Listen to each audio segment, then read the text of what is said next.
एका महाराजाला नदीच्या पलीकडे जायचं होतं, सांगळे.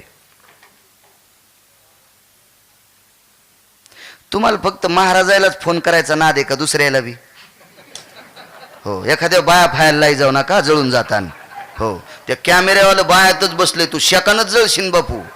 इतकं बायाजवळ नाही थांबलं पाहिजे, पण आता काय करीन, त्याला उचलता येईन, अवघड काम झालंय त्याचं बी. हो बापू, हे शेक लय बेकार असतो, या शेकानं लय चांगल्या चांगल्याचं वाजलंय. हो, रावण लय श्रीमंत होता, त्याला सुद्धा दुपारा मरावं लागलं. विठाला विठाला विठाला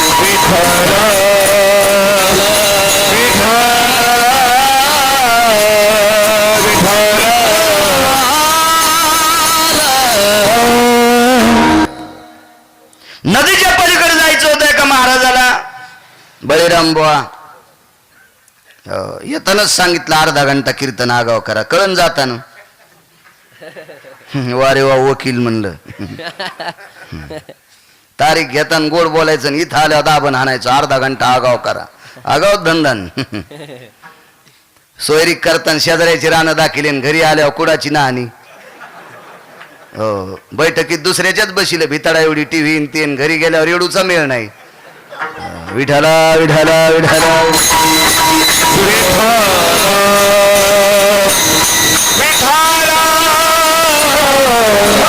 कडीला एका महात्म्याला जायचं होतं. पाक काल मर्यादा किती ताब्यात आहे लोकांच्या. यांचं ऐकलं आपली काय कथा आहे, उघड डोक्यात आणायचं, उघड डोक्यात आणायचं. पलीकडच्या कडेला जायचं, नदीचं पात्र भरलेलं आहे. कसं जायचं? खरं तर योगाचा अभ्यासू माणूस होता, काही केलं असतं, त्याच्या मनात आलं तर नदी बी आटिली असती, एवढा अधिकारी महाराज. पण चला, कालाच्या विरोधात जायचं नाही. तारुण्य होतं 22 वर्षाचं, मुसमुशीत तारुण्य. याच्या चेहऱ्याकडे बघितल्याच्या नंतर सूर्य लाजत होता, असा महाराज. ज्याच्या कर्तव्याची परमार्थाची इतकी गोड पावती होती की ज्याच्याकडे बघितल्याच्या नंतर श्रुती सुद्धा लोटांगण घालत होत्या. इतका वेदांतिक, इतका अभ्यासू, प्रकांड विद्वान. दापाचा भंगपाठ करून दुसऱ्याच्या नाकात काळ्या घालणार नाही. प्रकांड विद्वान, प्रकांड प्रकांड. पण पलीकडे जायचं, नावा झाडाला बांधलेल्या. एकाही नावेत नाव हाणणारा कोणी नाही. एक नाव दिसली झाडाच्या पलीकडून, त्या नावेत नाव हाणणारी व्यक्ती होती. ती पुरुष नव्हता, ती बाई होती. आणि महाराजाने विचार केला, बाई नाव हाणायला ना आपण कसं बसावं? बरं, सोबती असल्यावर काय नाही, बाई एकटीच आणि महाराज एकटच. हो, दहा 5 मिनिटं विचार केला, बसावं कसं? बरं, नाही बसावं तर पर्याय नाही, पलीकडे जायचंय कसं? नाईलाजानं महाराज त्या नावेत बसले. त्या बाई शांत करण्यात काही पाप नव्हतं. माझं असं मत आहे, कुणी किती नालायकपणा करो, या भारतातल्या पवित्र ज्या स्त्रीच्या पायातली चप्पल सरळ आहे, वाक्य नीट ऐका माझं, या भारतातील, या महाराष्ट्राच्या मातीतील ज्या पवित्र स्त्रीच्या पायातली चप्पल सरळ आहे, अशा स्त्रीच्या समोर रावण जरी आला तरी नतमस्तक होईल. तिनं तिच्या चपलाचे पट्टे तुटू द्यायचे नाही. तिनं तिच्या चपलाचे बुंड तुटू द्यायचे नाही. टप्परत नाही कोणा नालायकाचे. काय खवनाची माय व्याली, पाहता कामे व्याभिचार वृत्ती झाली, ठके ऐशी भस्मली केनेची बापा, नैवम गांजा कसम लिखितम. हे काय गांजा फुक्यान लिहिले का? अहो, आचरणाचा तत्वाचा गोड अशा प्रकारचे पाडे असणारी सीता नेली रावणानं. काय केली? काय गळ्यात बांधायची होती का त्याच्या? अहो, सीतेच्या जवळ गेला की रामाच्या व्यतिरिक्त जगातला कोणी जरी गेला तर तो नपुसक होत होता, त्याचा काम शिल्लक राहत नव्हता. मग सीतेच्या जवळ गेलेल्या रावणाचा जर काम शिल्लक राहत नव्हता तर काय पेटी म्हणून गळ्यात बांधायची होती का? काय गरज होती? आचरणाची चप्पल सीतेची सरळ होती, म्हणून टपऱ्या रावणाचं तिच्या पुढे काहीच चाललं नाही. ते ताकद तुमच्यात आहे. म्हणून सकाळच्या यादीत तुम्ही येत, ज्या घरी कुलस्त्रिया राज्य राणी व संपत्ती, इतक्या कुलवानात तुम्ही निश्चिंतपणे नावेत बसलीत, ओले हातात होते. मला मध्ये बसायचंय, बसा.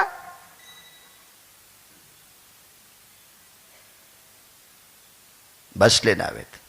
नावेत दोन बाजू असतात, अर्ध्याची तोंड इकडं अर्ध्याची तोंड इकडं, अशी नाव. निघाली नाव. डवरे डवरे नाव चलाई.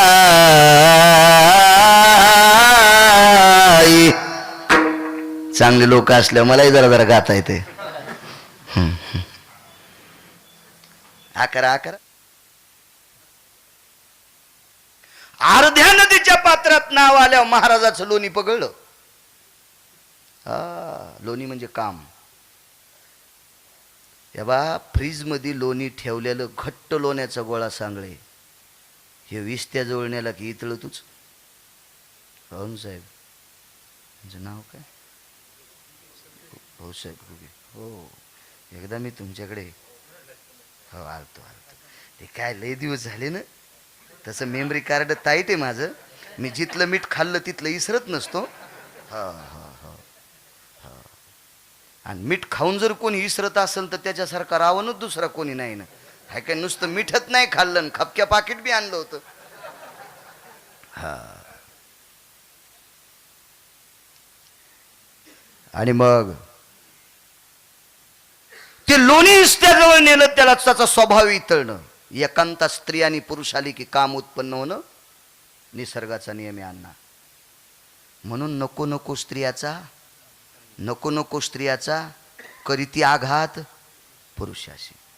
जगातल्या प्रत्येक स्त्रीला माय म्हणून लांबून नमस्कार करावा. तू का म्हणे सर्प इंचू नारायण,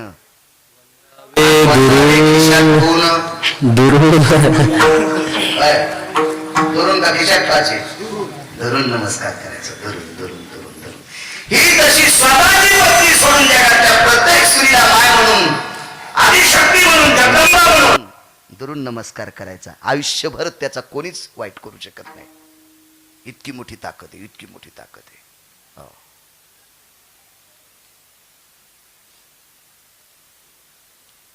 पण एकांतात आल्याच्या नंतर त्या 22 वर्षाच्या तरुणाच्या अंतकरणात काम डबडबला आणि नाव हंता हंताच नाव चलिणाऱ्या पोरीला हात लावला. हो, काही लाल होस तर हाणले असं केल्यावर दीड महिना त्याच्या अंगावर कातडे आली नाही. अशा आगावपणा केला की लय अवघड असतो. पण ती पोरगी आणि महाराजच नाव आहेत, ज्याचे आयुष्य न लेखा सांगतोय. हाताला स्पर्श केल्याबरोबर ती फार चांगली मुलगी होती. आद्रिका नावाच्या देवांगणीची कन्या होती. हो, फार अधिकारी, फार अधिकारी. माझ्या श्रीमद भागवतातलं जर नाव सांगायचं झालं तर तिचं नाव होतं मच्छगंधा, तिचं नाव होतं यौजनगंधा, तिचं नाव होतं सत्यवती. हे 3 नावं. आणि वारकरी संप्रदायात तिला एक नाव आले, दुर्गंधा. यौजनगंधा तेच म्हणजे दुर्गंधा, मच्छगंधा म्हणजे दुर्गंधा. लसलसीत तारुण्य तिचं सुद्धा. गंगेचं पाणी लहऱ्या मारत होतं तिचं रूप पाहिल्याच्या नंतर. तिच्या हाताला स्पर्श केला. लगेच तिने विचारलं, को भवा हा? आपण कोण? साधू आहात? माझ्या हाताला स्पर्श करतात? साधूचं मन पाकुळाने सांगितलं, हे मी तुझ्याशी पाणी ग्रहण केलंय. तिला विचार केला, माशा धरणाऱ्याची पोरगी आहे मी, पण आपल्याला निष्ठावंत साधू मालक भेटतो, चांगली गोष्ट आहे. लगेच तदेव लग्नं सुदिनं तदेव ताराबलं चंद्रबलं विद्याबलं दैवबलं तदेव लाभस्तेषां जयस्तेषां कुतस्तेषां पराजय. असं सुंदर मंगल. ते असं नाही म्हणले ताई बाई ग दोरके ग, असं नव्हतं ते मंगलाष्टक. सोन्याचे मणी ओविले भुजगणे गोऱ्या शशी कानना, अशी मंगलाष्टक झाले. कोण होतं मंगलाष्टक म्हणायला? गंधर्वादी यती भवेती सुदिय निकालती संगरे जपी अनुरागी तपी अनुरागी सर्वभूतायां भविजरे यक्षति किन्नर विद्याधर यति लोकपाल यति दिक्पाल रे चारुतिहासं परमहंसाना मंडल परपटल तीरे मंडल परपटल तीरे मंडल प्रपटल तीरे. आकाश मंडलातून अक्षरांचा आणि पुष्पाचा वर्षाव झाला. त्या नवरदेवाचं नाव होतं पाराशर. वा, आता तर उजडूस तर सोडित नाही महाराज कीर्तन. चल द्या, कळण बळीराम बुवा जाताना. पाराशर नावाचे साधू, बाईचं नाव सत्यवती. नदीच्या पात्रात आल्यावर पाणी ग्रहण झालं, काम उचंबळला. प्रिये, ए सत्यवती, ममाम रती सुखेशु आनंद. मला रती सुख पाहिजे. काय पोरगी हुशार. आद्रिका नावाच्या देवांगणीची कन्या होती. तिनं सांगितलं, भारतीय संस्कृतीमध्ये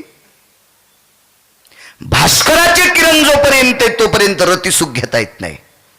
मालवलिया दिवा करू. त्याच्या पुढचं जरा सांगू शकत नाही, माझं वय कमी आहे.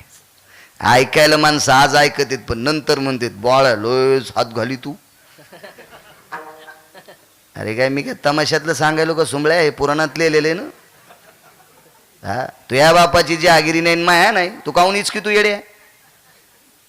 बरं, वयस्कर झाल्यावर जर सांगल म्हातारा झाल्यावर तर तोरक वाचन म्हणून माझ्याकडे बॉन्ड आहे का? आहे का नाही? पण चला, काही काही मर्यादा असतात. बैठकीत एखाद्याला ऐकायचं असेल तर माणसाला सांगल काय होतं पुढचं ते. बाई हुशार होती. आपल्याकडं सूर्य मावळल्याशिवाय रतिसुख देता येत नाही. काय ताकद म्हाताऱ्यात. नुसती अशी चुटकी वाजली, चुटकी. हा वा, अशी चुटकी वाजली कोणाकडे बघून? जगाला प्रकाश देणारा सूर्याकडं. दुपारचे 2 वाजलेले आहेत आणि 2 वाजता चुटकी वाजली. भाऊसाहेब, सूर्यानं उडी मारली, ह्या ठिकाणी अंधार केला आणि दुसरीकडे उजेड पाडा. प्रभू तात्या, दुसरीकडे उजेड पाडा. आता आपल्याकडे अंधार आहे, दुसरीकडे उजेड आहे. एका वेळेला सूर्य जगाला प्रकाश देऊ शकत नाही. चुटकी वाजल्याबरोबर सूर्य गेला. मला सांगा, या विश्वातले किती माणसं एका जागेवर झाल्यावर सूर्य जाईल? सांगा बरं. भजन करणाऱ्या 8 लोकांना सूर्य दाबला. त्या 8च लोक होते. 8च. आता आम्ही किती महाराज एका जागेवर झाल्यावर सूर्य आता येईल?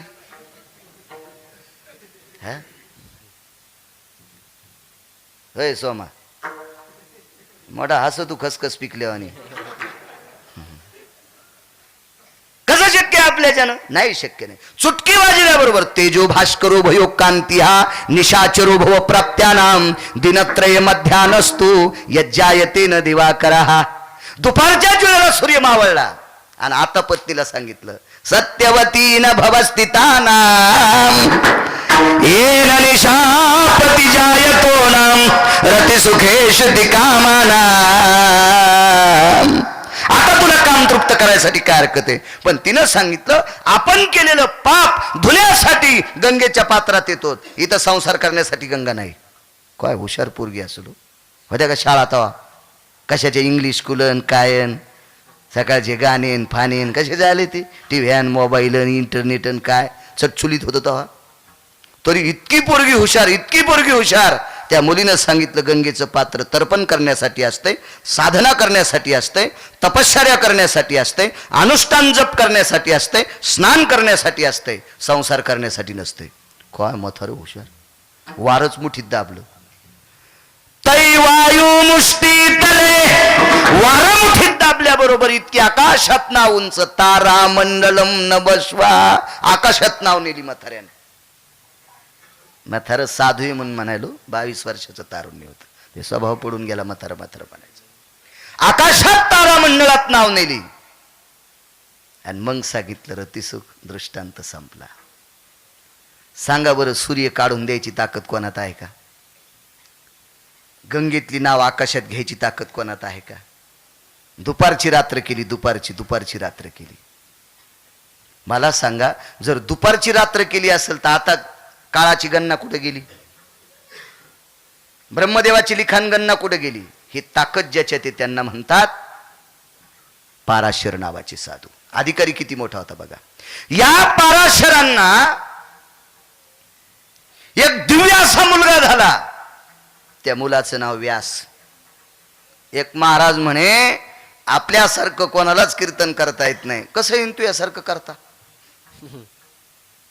हातात धरायचा नाही आपला. तो भार काय कोण धरीन? तो भरलेला हात आहे ना, आम्ही भरवायचे का तुझ्या हात धरून? ठीक आहे म्हणलं, तू छान कीर्तन करतो. काय तुझ्या बापाची जहागिरी आहे?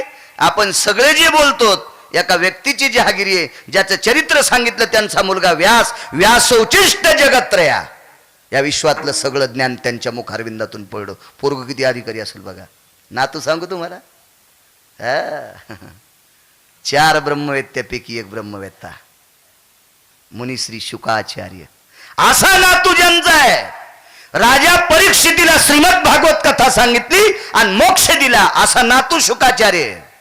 मुलगा जगातलं जेवढं ज्ञान आहे तेवढं त्या मुलाच्या तोंडातलं. व्यास एवढा मुलगा अधिकारी, इतका नातू अधिकारी.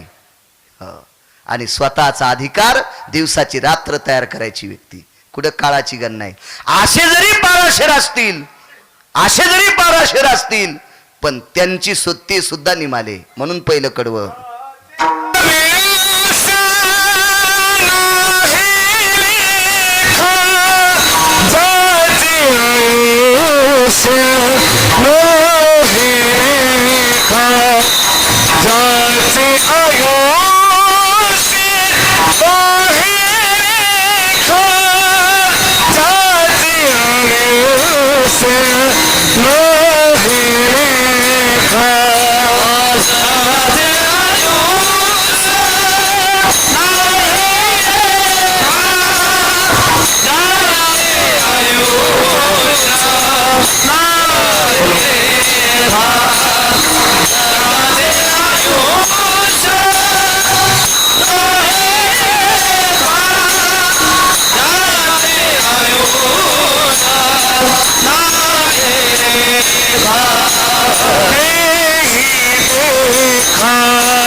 पाराशरा इतके मोठे आहेत का? ते गेले, आपले एकनाथराव गेले, काय नवले, जावं लागेल. एका व्यक्तीचे वडील गेले, इतराचा पाड कोण हा पुरावा सांगतो. वडील वारले एका व्यक्तीचे. आईला दुःख झालं, मुलगा करता होता. 15, 16, 17, 18 दिवस निघून गेली.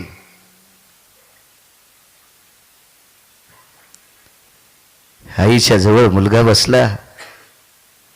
आईला विचारलं, आई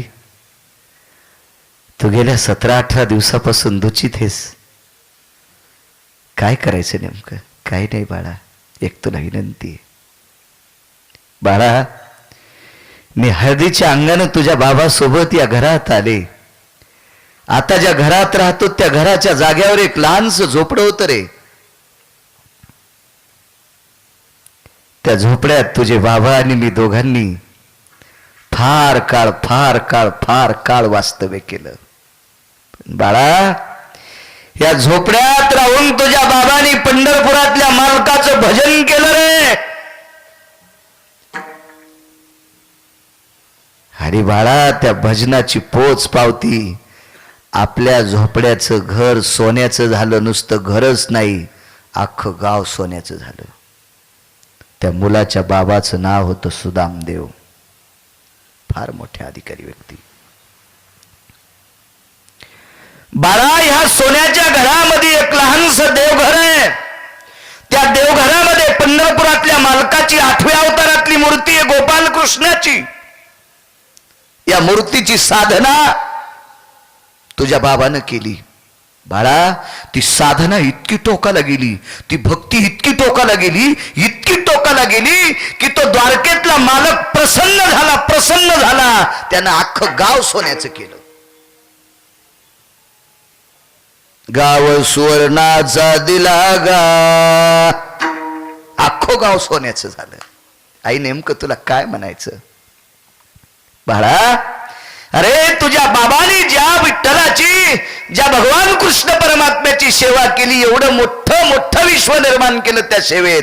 आता तुझ्या बाबानं जी परंपरा चालवली ती पताका तू खांद्यावर घे. माझ्या वडिलाची मिरासी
तुझ्या बाबांची पताका तू खांद्यावर घे. काय करू आई, बाबा रोज सकाळी 2 तास या मूर्तीची पूजा करत होते. करतो हा नियम. धर्म सिद्धांत असा सांगतो, नित्य नेमावीन अन्न खाय तो श्वान. श्वान म्हणजे कुत्रच. नेम न करता जर कोणी भाकरी खात असेल तर समजायचं माणूस असला तरी रूपात माणसाचे, पण बेट कुत्र आहे. याच्या जर हात घालून बोलू का? जिहम नियमम वर्जेती स्वानम भवे जायते. नियम वगळता जे जगतंय ते कुत्रे. मग कुत्र्याचे मायबाप कोण? कुत्र. माय कोण? आजी, आजोबा, पणजी, पंजोबा. एकम नियमम जायते तथा स्वानम कुलो भवा. नियम चुकवता जे भाकरी खाते त्याचा अख्खो कुल कुत्र्याच्या यादीत. अख्खो कुल कुत्र्याच्या यादीत. म्हणले नियम कोणता करायचा? कोणताही करायचा. सकाळी स्नान झालं की मारुतीरायाचं दर्शन, इतकाच नियम. तुम्हाला चौक होतो तितकंच. लय ओझ बोकांवर घ्यायचंच नाही. शरीर 7 किलो जण 18 किलो बोजा घातल्या मशीन सोबल्या. एकच नियम करायचा. 2 ज्ञानोबाच्या वया वाचल्याशिवाय पाणीच देणार नाही. एक आठवडा भंग. माणसानं कसं करावं? लहान लेकराला खाऊ घालीत असताना त्याची आई चमच्यामध्ये 2-3 भाताचे कण घेते, तितकेच खाऊ घालते.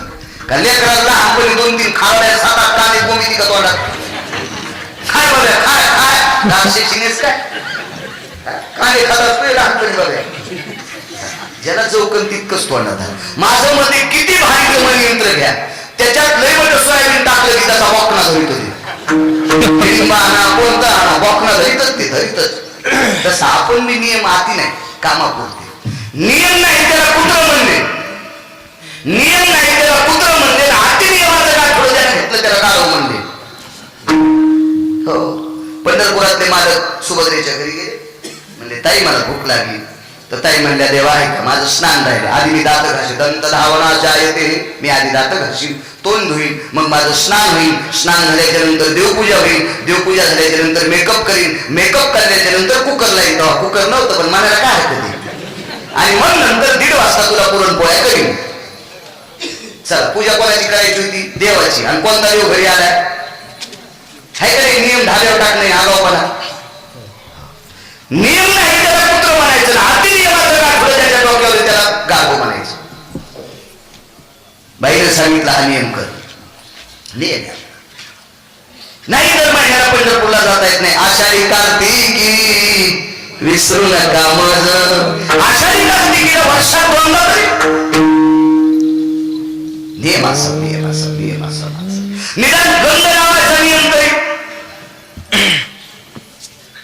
लय वेळ बोलल्यावर कळत नाही हे हिंदू आहे का पाकिस्तानी. गंध लावा वाटत गंध ढाकण्या द्यायला पाहिजे, या खंडा घ्यायच्या कपड्याला टाकण्या. काय होते गंध लावायला? आमची इथं तांबड्याची बाई कुखुई काय देते, तांबडी मुसलमानी, ती 1.5 क्विंटल कुखू आमच्या गावात किती पण इतकं पण कपाळाला लागू देत नाही, अंगाला पण लागू देत नाही. का? त्यांच्या धर्मात कुंकू लाईत नाही, त्यांच्या धर्मात कुंकू लाईत नाही. तुमच्यात लावायचा असून तुमच्या घरी मला ओवाळलं मला कुंकू लावलं, महाराजाला ओवाळून कुंकू आबाबाई करत्या आणि ह्या टिकल्या लावत्या.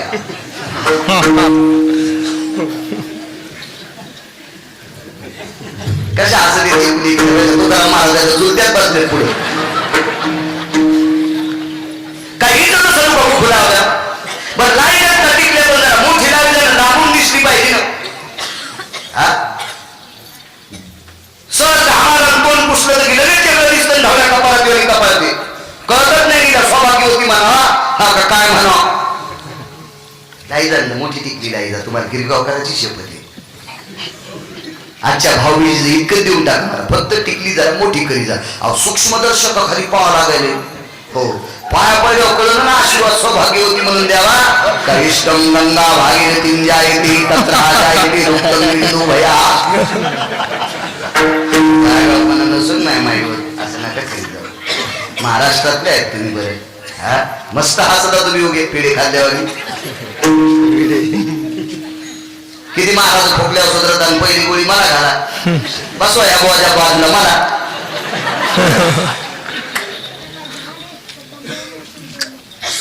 संस्कृती नियम पाहिजे, नियम पाहिजे. बायकांनी नियम करायचा, रोज सकाळी तुळशीला पाणी घातल्याशिवाय बाकीचं करायचं नाही. तुळशी ठुल्यात नाही, तुळशी पशीत मी खरवली शेपुडीला शेडा खाली तिचा शेडा शेपुडी शेडाच ती काय उपजायला घेऊन देत नाही तुळस. असं नाही का? हो तुळस लय फ्री आपल्या संस्कृती.